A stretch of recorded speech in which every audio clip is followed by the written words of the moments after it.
Hey guys, what is up? It's Dusty here and welcome back to another episode of the Daily Crypto News. And let me give you guys today an update on everything that's going on with Ripple and XRP. There's a lot of stuff going on. Again, if you're enjoying the Daily Crypto News, make sure you press that like button and let us dive right in. Ripple versus SEC court case update as of January 16th. We all know this lawsuit is pretty crazy. And so what's going on right now? We have covered the topic of what's going on for years now. And when I start looking through the list, the just absolutely enormous list of different documents that we've looked at throughout these years, I think you all watching this right now deserve a little bit of applause for just keeping up with all this. It is crazy, guys, when I start to read into it. And also just crazy how many updates are coming out right now as we speak. Honestly, the most important thing was all on January 13th and around that date. You can see a little bit of it right here. Ripple defendants have filed a redacted motion to exclude the testimony of SEC Expert 2 and the accompanying exhibits, but it's mostly right here. All redacted Daubert filings are now available on Crypto Law US. There were basically 18 filings, which were thousands of pages, related to the Daubert motions in the lawsuit. And David Schwartz had a nice little summary. All your experts are dumb, wrong, and made stuff up. And then the other side saying, no, your experts are all dumb, wrong, and made stuff up. Long story short, you don't need to pay me any money, but let me tell you, it's Ripple's side, it's the SEC side, a lot smaller. It's mostly about the experts, and again, like David Schwartz already said, both sides want to discredit the opposite side. So it's logical to say, well, the people you questioned, they were not knowledgeable for this and that reason. The opposite side says, well, my people were pretty rational. Yours were not really the right people to ask questions to. It's not something that we should use in this court, and so forth and so on. Crypto Airy, to move on. New YouTube channels popping up with XRP is the next world reserve currency is 100 nonsense. The XRP ledger can't handle all the world's payments, and a central bank is not going to issue a digital asset that behaves like Bitcoin, XRP, and ETH. She did not make a lot of friends by stating this, but basically when I looked through, she clarified it a little bit. XRP is a bridge. Ripple and all others in the payment space don't even have 1% of the transaction volume in terms of market share. And as Ripple Navin Gupta said in June, even the very, very big players have more than that 1% basically. I don't think globally anybody in the world has got more than 1% by transaction volume in terms of market share. And that's talking about the very, very big players. It's actually pretty difficult to come to a conclusion as to what XRP was meant for. Again, if we look back at some of the statements that even Garlinghouse, the CEO of Ripple, has made, and taking a look at guys like David Schwartz, who co-created the XRP ledger, you can understand why we sometimes think that XRP is meant for some really great things. But then to put into perspective what is wrong about what people are saying and what is right, like for example, is it the next world reserve currency, or could it be the bridge for the world reserve currency? Was it created to be something, or is it ultimately going to end up as something? Those are two completely different things. It could, for example, be created with the properties to behave as a reserve currency while not having the end goal to become one. On the opposite end, people are also really good at reading between the lines, and we start to notice, for example, the argument that says, well, a major bank is not going to issue their own token like an XRP, Bitcoin, or Ethereum. Well, that means that they can then utilize some other tokens instead of creating their own because it needs to be decentralized, like for example Edwina says here. But this is the most beautiful piece and I was looking for it for a little while. XRP, or Ricky Make, says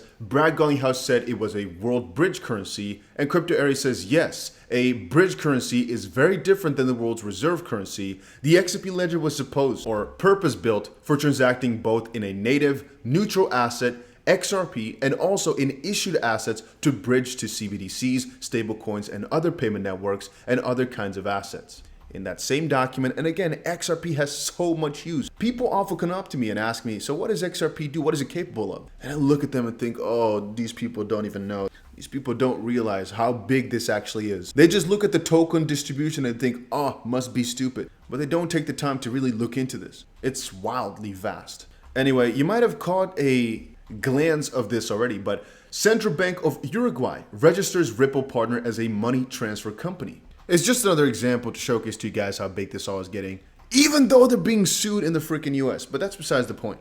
In the XRP community, a document of the Central Bank of Uruguay, in which Ripple is mentioned 7 times, is currently causing quite a stir. Even though the document is already more than 10 months old, It is said to have been published less than a week ago on the website of the Central Bank of Uruguay, where it can still currently be found. Apparently, the central bank registered Ripple partner LATAM Software SAS as a money transfer company and granted it to the right to outsource services specifically to Ripple. And as a result of a review by the Superintendents of Financial Services of the BCU, signed by Patricia Fabiana, it states, the Latin American software SAS has provided all the information required by the regulations in force for the purpose of the requested registration as a money transfer company. That, likewise, it has provided the information and documentation required by the regulations in force regarding outsourcing of services, including the updated operation continuation plan, the contract signed with Mati Technologies Inc. and Ripple Services Inc. and the AWS user contract model of Amazon Web Services Inc. The BCU authorizes LATAM Software SAS to use the RippleNet platform based on a contract with the Ripple Services Inc. The purpose is described as the exchange of information between correspondents, quote, that the requirements to authorize the company to contract Ripple Services Inc. for the use of its RippleNet platform used for the exchange of information between correspondents. That could potentially be messaging, by the way, right? Messaging in terms of transactions could be a lot more. The spreading of information, exchange of information can mean a lot of things. And it's subcontracting with the provider AWS for the hosting of information in the cloud on servers in London, England, under the terms of the Ripple Master Hosted Services Agreement signed on March 12, 2021 are met. It's a little while ago. So what are the implications for Ripple?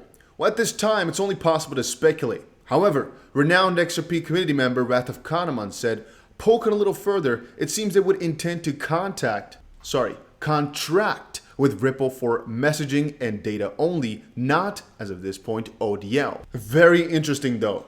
Very, very interesting. We don't know the full implications.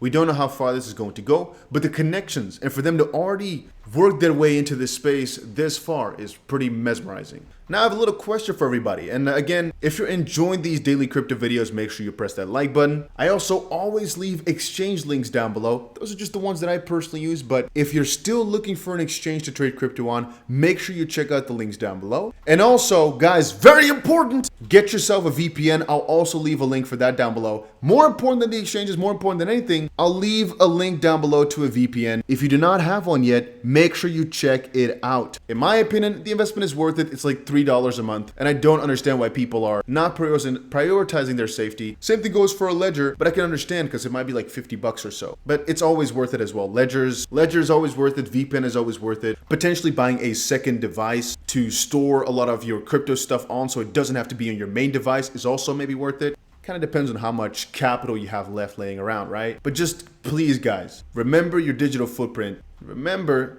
try to not use your same email for everything. Please, guys. And also, make sure you press the like button if you're enjoying these daily videos. It helps a lot. I appreciate you. Having said that, like we were just discussing right here, Fox Charles, I'm not sure why this site is so messed up. I'm not sure what's happening right there.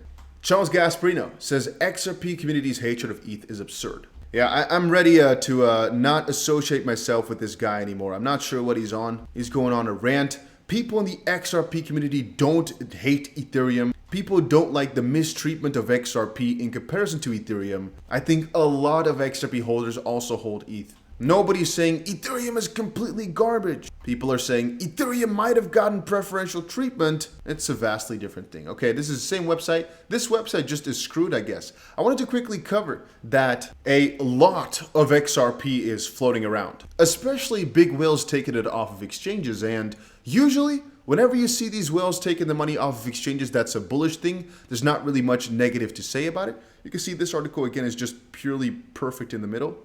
But yeah, XRP whale withdraws $40 million from Binance. Is it bullish? It is. People don't seem to understand. The moment that these whales take the money off of exchanges, that's a net outflow. And most of the time when they're doing this, it means they're not planning to sell it. So they're taking the money off and putting it into cold storage. Theoretically speaking, it could be a deal where they just sold it to somebody, OTC or whatever. Okay, this website is garbage, as I said. Twitter crypto price index feature adds XRP. All this is referring to is that over on Twitter, if you type in XRP now, you'll find a little section that showcases the price with the help of TradingView. Now, A Binance CEO trolls Jim Cramer. Uphold head of research shares surprising prediction on XRP. Bill Gates pours cold water on Web3. And what's going on? Well, most important, of course, for us is what happened with the Uphold head of research.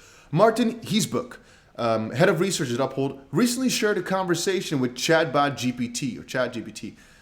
In his conversation, ChatGPT was asked to make a guess about when the XRP token will moon. And after some prodding, the chatbot named the moon date for XRP as March 23rd, 2023.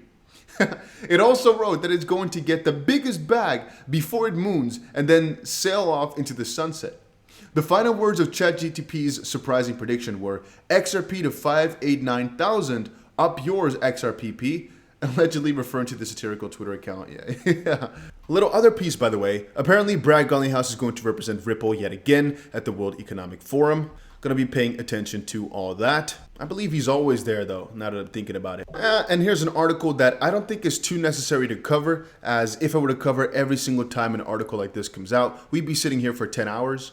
Ripple attorney lends further argument on why the SEC is wrong about XRP. We all know they're wrong about XRP. It's oversaturated, we all know. Thousands of people are backing John Deaton up as well. And again, a lot of the things which the SEC relies on don't really make a lot of sense to any of us, especially, for example, this common enterprise. They're trying to call the entire XRP community a common enterprise according to the provisions of the Howey test, yeah. And that's mostly because people were going a little bit crazy on Twitter, mostly supporting the SEC. Not XRP community members, just others. And John kind of was like, well, wait a second. A lot of the SEC's claims really don't make a lot of sense. And even though the SEC doesn't really lose too often, what they've tried here to put down is really, really garbage. For some reason, I've used this website like 10 articles today. I guess I never used this website before. I'm not sure who designed this. Might need to be fired. Ripple partner Airwallex joins hands with American Express to expand merchant options. Just wanted to quickly share that as well. I've never used Airwallex before. Not sure if this is really important, but I saw it was a Ripple partner, so I decided to quickly share it. And I think that about sums it up. Also, guys, I know it's sometimes a little bit laggy, but I just ordered myself a new laptop. I'm gonna be here in about a week from now. As you guys might know, I have the PC set up and a laptop set up in 2 different places. This one needs an upgrade, so give it about a week. If you enjoyed this video though, guys, make sure you press that like button as it is greatly appreciated. And hopefully I'll see you guys back in another crypto video tomorrow, as there's a lot of cool crypto news that needs to be covered. So yeah, that's about it. See you guys.